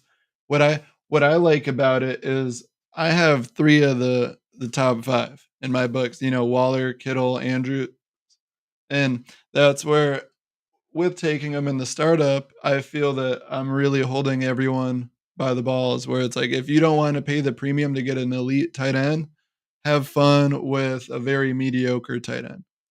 And that's where they're productive enough in a premium, even in my flex spots, where I usually have the advantage in my matchups in the flex, but I can also be greedy. And unless someone really wants to meet my value to get rid of one of them, I can just keep holding on to them and riding out the production, because I didn't plan to keep all 3 of those tight ends through last year, but I kept winning. No one wanted to match my price. And so I won the damn thing. And guess what? I'm coming back for year 2 trying to win it again. And hey, they're still on the market. If you want to pay the price I'm asking, cool. But if not, let's run this thing back. it worked last year. They scored points, right? So, because like the information that you presented on the spreadsheet, and specifically the 4 flex spots, in my mind, I was thinking, oh, okay, like expected, 2 running back spots, 3 wide receivers. Like, is this a start 11? Start 11, 14 team. I could see why the other side gave up Hill for this. The appeal of the 2 for 1 makes more sense. But now you're saying it's only start 9. Yeah, it's start 9. And especially in max or minimum start 1 wide receiver. So yeah, you don't need like the idea of Hill might see your lineup while neither Judy and Pittman could. I think through that context, I like it a lot better. If it was going to be initially be like 14 teams start 11, that's where I get hesitant on the 2 for 1. But yeah, I love. If it was a deeper starting lineup where I had like 2 or 3 starting wide receiver spots and then multiple flex spots, I would have been more hesitant for sure. But when I only am forced to start 1, I just viewed it as upgrading my starting lineup. And like I said, when I'm already feeling good about my team coming off the title, upgrading my starting lineup even more so is exactly where you want to be, especially when I feel like I didn't necessarily jeopardize my future in the process. And let's be honest too, Jerry Jeudy hasn't shown his full production yet, and Pittman's got a rookie quarterback, so both of those are not extremely stable propositions right this minute. So I think it's really good. They may lose value by next off season. Like I think especially Pittman, there's a big risk of that. And that, back to my other trade earlier, that's kind of my concern in that Saquon one. If I wasn't getting Saquon as well, with Burks and Dotson, there's easily a way where they could go down in value if they don't really demonstrate a step forward from what they showed last year. And I think, I like guys with upside, with potential, but for me, it's about buying low on them. It's not about, otherwise I'm going to favor the side with the higher producer. Like Tyreek Hill, he's not young.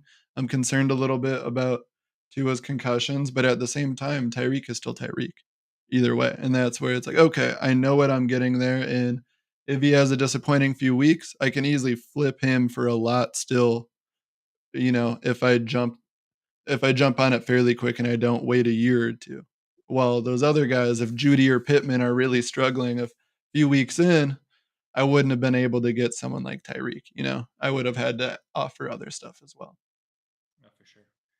And then I guess Jamie's comment here, just grab, I think it's Brock Bowers next year. I And need draft Bowser, picks that'll to be. get that. And then you might force someone to trade for one. That's when you flip Bowers because of all the hype. Or like if the best time to flip Kyle Pitts would have been immediately after taking him in the rookie draft because then it would have allowed you to access so many more players and so much more value that wasn't available in rookie drafts. Although to be fair, that like Jamar Chase, Trevor Lawrence, like we had some pretty good players in that rookie draft. Najee Harris. Yeah, someone like Chig, he cracks me up though because he was a guy that was my like sleeper tight end from last year, and in the same 14 team, we did our rookie draft in May. Um, I think we did it actually before the NFL draft last year, and I took Chig at 414. I took him. He was Mr. Irrelevant of our rookie draft, and Wow. now I'm watching him in startups just climb all the way up, and I'm like making Valued me him. all teary eyed. I wouldn't be shocked if someone has him ranked as a top 12 tight end right now. Yeah, and that's I think that's a important thing. Yeah, how do you guys feel about like is there a certain position you try and take more shots in the dark in the late rounds? Because to me, even in pretty much regardless of the format, I find myself stashing tight ends. Someone like Jake Ferguson, I had after like from waivers last year, just kind of sitting away. Someone like Chig, I don't know. I feel like the tight end position after the top 5 or 6, you never know. And then if someone shows any sort of hope, you can usually get them for cheap early, and you can sell them high or relatively. Keith has my answer in running backs just because of the immediate ability to Yes. gain value, especially in lineup leagues, not so much in best ball, which I don't really play in, but in lineup leagues where we're having to set lineups every week. That idea of, oh, this backup running back, we know will be getting starts. There's the kind of the predictability to them as opposed to the other positions. So it seems like it's the one position where guys can just like spike in value for a short period of time. So you got to be able to like capitalize when those moments come. But it seems like they will not for every running back, obviously, but those big And it spikes. depends on where you're taking them as well. Is what I was just or just like because the tight ends in Yeah, most formats, I can take the shots in the dark much later than the running back ones. I'm But thinking of it as like fourth round. Like who are you yeah, taking in yeah. your Oh top? yeah. Then yeah, if you can get the running backs that you think have any chance, then absolutely no. Because no. Yeah. Actually, this year, I think it was the fewest running backs that have been drafted in the NFL draft in years. And so, by the end of the third, they were actually starting to run dry a little bit. So you may not have had choice in the fourth to take shots on tight ends or wide receivers or even some quarterbacks. Yeah, good The question. UDFA's. Yeah, no, exactly. All I know is Evan Hull across the board. Yeah, that's it exactly. And Roshan, we'll say that for Jamie too. Not that Roshan was going in the third round. Last question here from Keith, and then we can give our outros. 12-team league. What is DK Metcalf worth in picks? So my first instinct is he worth the first or not? That's the first question. Without question, he's worth the first. So then it would be what on top? Like how much more is he worth at a first? Or if, I guess we're saying 24 mid first, right? You don't know where it's going to be right now. Would you suppose if you had DK Metcalf, would you just accept that first, or would you need something else on top? You would have to pay a lot for me to get rid of DK. I'm high on him. I think he's young enough. He's shown it. Obviously, JSN is coming in now, but I think we've seen enough consistency and enough hope around DK where I'm going to need more than a 24. I mean, if it's a mid first this year, I'd probably need a 25 first as well. Because to me, I really have a hard time taking that mid round gamble because usually I'm taking the best of the rest. It's not the prospects I'm super excited. It's not that top 4. Usually, obviously, there's a chance, but for the most part, giving up an asset like DK where he's still young and there's still more hope, I'm going to need to really know what I'm getting. And, just a first rounder with variability on where that is. I don't think that's enough. Yeah, I would say probably 2 first. Brian, how are What you about on? like a 24 first and Zay Flowers?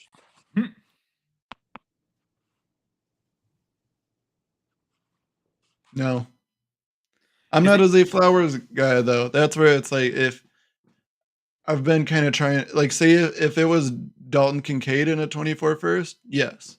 So I guess yeah, if like that same slot value of a rookie draft, I'd agree with that. It's just I was going to depending on bring who up the Jordan prospect. Addison instead, like Jordan Addison at first, but then even JSN reset the clock on that same team. Like, are you taking those guys in the first? Yeah, I don't know. I understand the excitement around this wide receiver class, but to me, these guys, I'm not as excited about. I'm not as high on this year's wide receiver class. I like a few of the running backs. I like a few of the tight ends, the quarterbacks, but the wide receiver position is just, I like more of the sleeper guys. I'm not as high on the high end ones as some other people. I think this class compared to the past couple of years, I'm just not as in on. I really loved a lot of guys the past couple of years. This year's just not doing it as much for me as a class. But I Think about all the elite assets that have come out. Like 2021, we had Chase, we had Devontae Smith, we had Waddle, we had Amon-Ra kind of buried, not even realizing he got good. We had Jefferson and Lamb the year before, right? Like we've seen like 2 or 3 like amazing wide receiver classes. Or I guess, sorry, then yeah, 2022. 2022, Garrett Wilson, Olave, and then this year, JSN is you the forgot crown one in jewel. there. No, It just seems like you, to your point, Zach, you were saying like mid first. Let's say the 106, right? Because this year the 106 would have been JSN. Would you rather have JSN straight up over Metcalf? You sound like you're no. saying no. I would agree. Actually just updated my dynasty rankings, and Metcalf still in the wide receiver 1 range. I have him at wide receiver 12, so he just made that threshold, but Yeah. there he is. And I don't have any of the rookie wide receivers in my top 20. I might have JSN right at the You, back end of the top 20. I've got them at 22. So it's still not like far off. Yeah. It's not, wide receiver 34 or anything, but it's I've got no, all I think 4 in the top 30, but I think it's basically from like 19 through 27. That's where you'll find it. yeah, I think there's a tier gap there and like what you're alluding to. And no, I think if you want to sell DK though, now is probably the time because while I like DK a lot and I'm not necessarily aggressive on moving him, I think there's enough reasons to also maybe want to sell at this point because what if JSN just kind of says, "Hey, I'm the man," Like there is part of me that's even though I'm not high on JSN, I understand that that's a realistic possibility where, what if it's a three-headed monster instead of a two, there's just less targets, less, just overall production. So if you're looking to sell DK now, I'd really be adamant that hey, I want to move him because someone's going to want to pay even just off of namesake.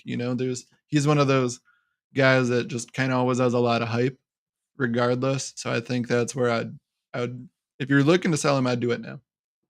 And we gave a bunch of examples of tearing down, right? Like how can you split him into 2 assets? Like here, DJ Moore and a second for Metcalf. I'm gonna stick with Metcalf, I think. Yeah, if it was someone other, I'm not a DJ Moore guy per se, so that's where that one hurts me. Because if you were to swap out DJ Moore with someone else, maybe in that range, I could potentially.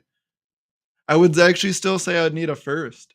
With if it was DJ Moore in a Well, first, the I'd way you were still. talking, I like, more to Kincaid and stuff. That's what I was kind of expecting if that said first.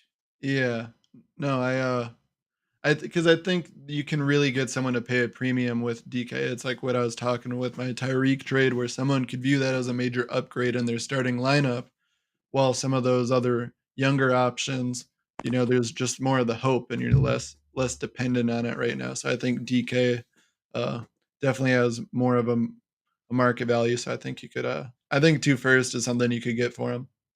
So How about Higgins for DK straight up? to me, like I view that in that same tier. Like I've got, I think like wide receiver 11 through like 15, 16 is Yeah. one big tier. That's a your guy, my guy thing. Where if you're higher on him and I'm higher on him, like I would gladly make that 1 for 1 without issue. Like I like DK more personally, Same. but at the same time, like if I just wanted to swap out names there and have equity of someone else, I would. Sounds like Keith's actually saying he prefers Higgins, but also that point, like that's one that could definitely really happen if you have Metcalf on your team and you're not a fan, and in that tier, Yep. Jalen Waddle, Devontae Smith.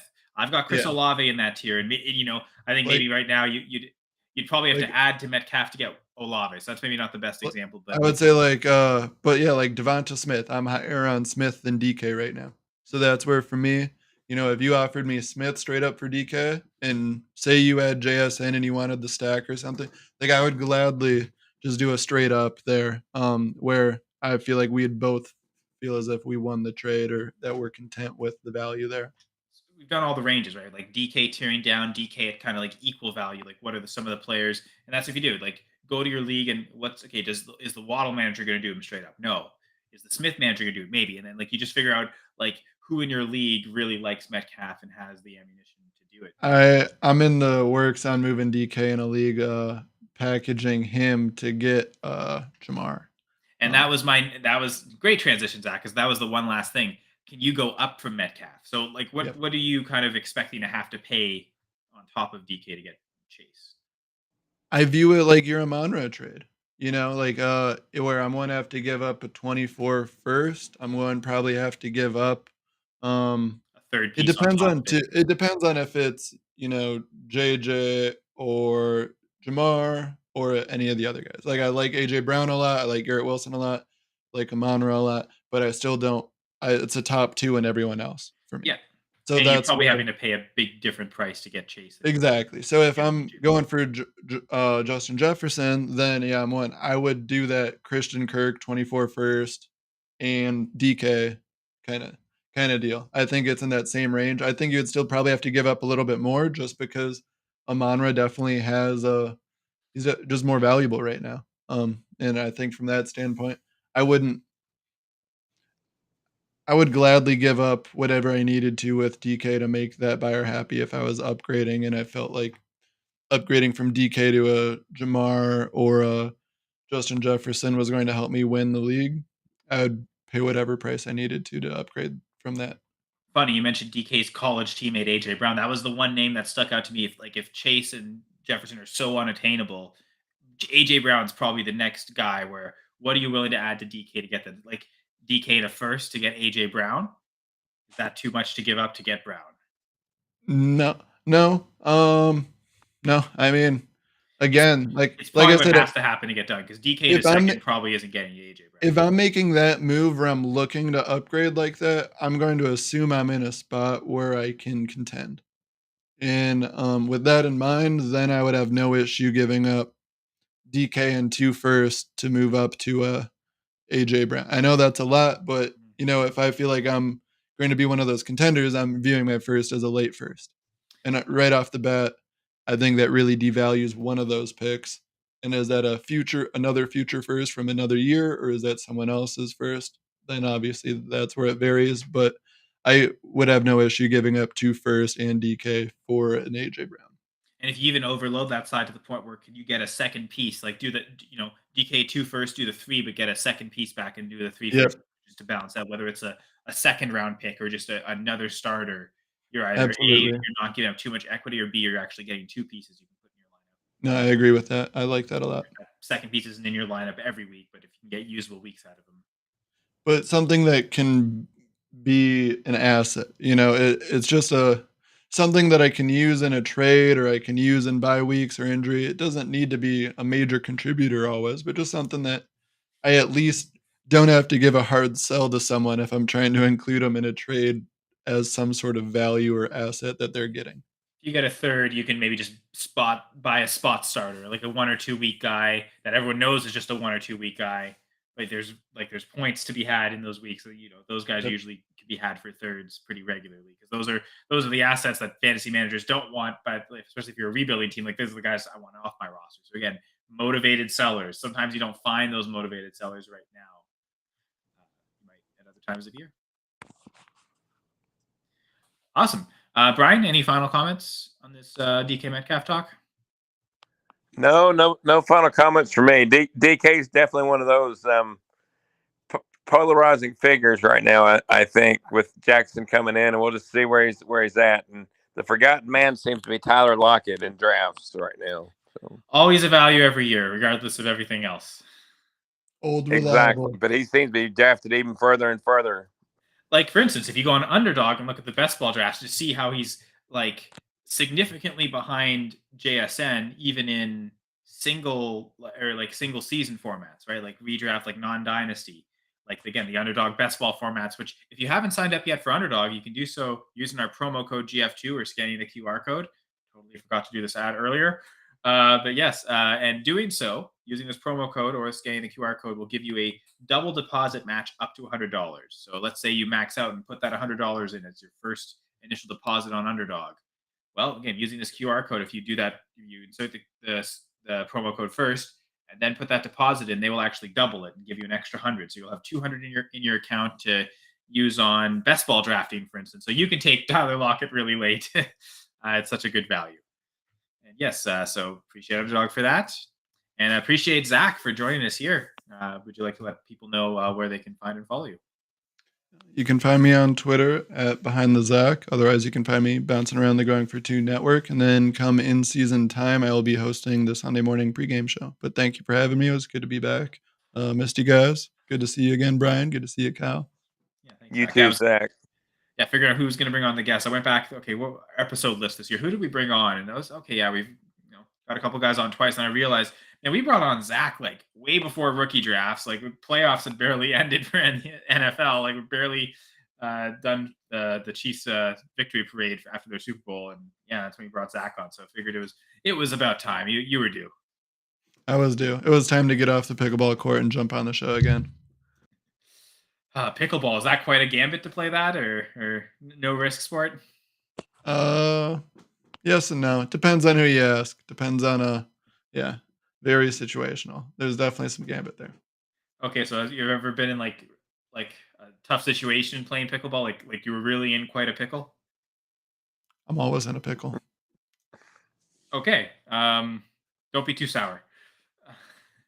But yes, no sour here. Just again, sweet time here for all of us.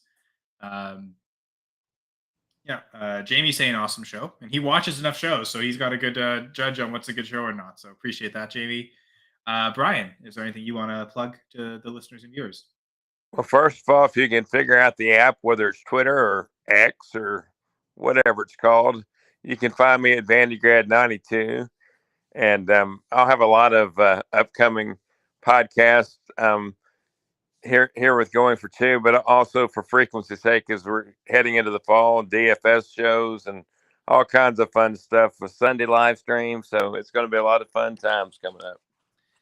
Yeah, no, for myself, I think everything changes Going for Two when it comes to the programming. Like currently, we've got a show almost every night, and that will stay the same in season. It's just that some of these shows may change. Like for instance, we normally split the Thursday with Gladys, no particular order, or mock draft show that will not be taking place during the season. So it'll be a Thursday Gambit, which will be on an hour earlier to get pregame show, right? So we won't be doing our typical 8 p.m. start as in the off season. I've got press coverage. There's only 2 episodes left of press coverage. So Rhett Manuel will be my next guest on August 7th. So Monday, August 7th, which will be a few days before our next episode of the Dynasty Gambit, which will be August 10th. Don't know for sure what the topics will be yet. I know, Brian, I'm just going to bring this up to you on the fly. But something that I've thought about is, we can get Jay back on eventually, but having us and potentially whoever our guest is for that episode share our Dynasty portfolios of our most rostered players throughout. Zach's already done that for us today, so it's like he even got the memo. You'll never guess who my top owned guy is. Oh, is it not Christian Watson at 13 out of 15? You're so smart. Look at you. Okay.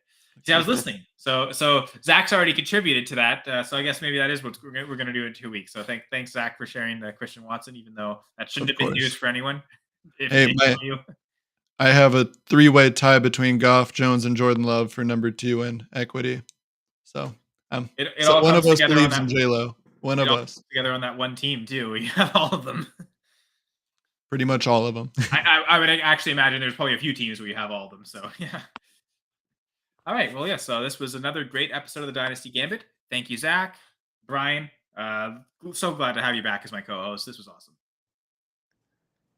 Thanks. It was great being back on.